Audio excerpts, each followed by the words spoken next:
শুধু পেটের দায় যে কোনো মতে নিজে খেতে পারছেন না অথবা বাচ্চাটাকে খাওয়াতে পারছেন না, এই জন্য নিজের শরীরটাকে অন্যের কাছে বিক্রি করে দিচ্ছেন। এই লজ্জা আমার থাকা উচিত যে আমার দেশে একজন নারী শুধু পেটের দায় সন্তানকে খাওয়ানোর জন্য শরীরটা বিক্রি করছেন, আর আমি তার বেশ্যা ডাকি। আবার আমাদের তো মরে যাওয়া উচিত লজ্জায়।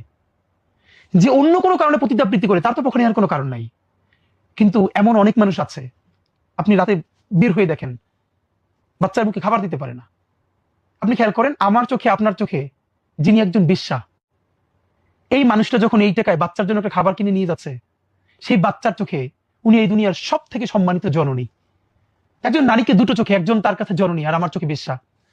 একটা বিশ্বাস করেন ন্যূনতম বৈষম্যহীন ইনসাফের সমাজ যতদিনই আমরা সবাই মিলে তৈরি করতে না পারবো, ততদিন আমরা হয়তো কাউরে বেশ্যা আরো অনেক কিছু বলে গালি দিতে পারবো, আমরা একটা ভালো সমাজ পাবো না।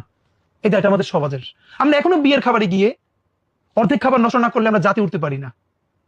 আমরা এখনো যেই পরিমাণ কমিউনিটি সেন্টারে একটা বিয়ের প্রোগ্রামে খাবার নষ্ট হয়, এদেশে এখনো ডাস্টবিন থেকে খাবার তুলে আপনারা রাত্রিরে দেখবেন, কালকে মগবাজারে দেখেছি রাত্রিরে বাচ্চারা খাবার তুলে খাচ্ছে।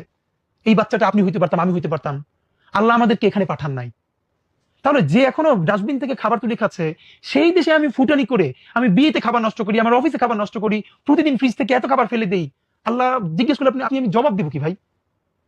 সুতরাং যতদিন না পর্যন্ত একটা ন্যূনতম অর্থনৈতিক মুক্তি মানুষের জীবনে ঘটবে, আমরা যত দিনের কথা বলি, ভালো কথা বলি, এগুলো তার জীবনে কোনো ভ্যালু অ্যাড করবে না। কারণ ক্ষুধার থেকে বড় দিন এই দুনিয়ায় নাই।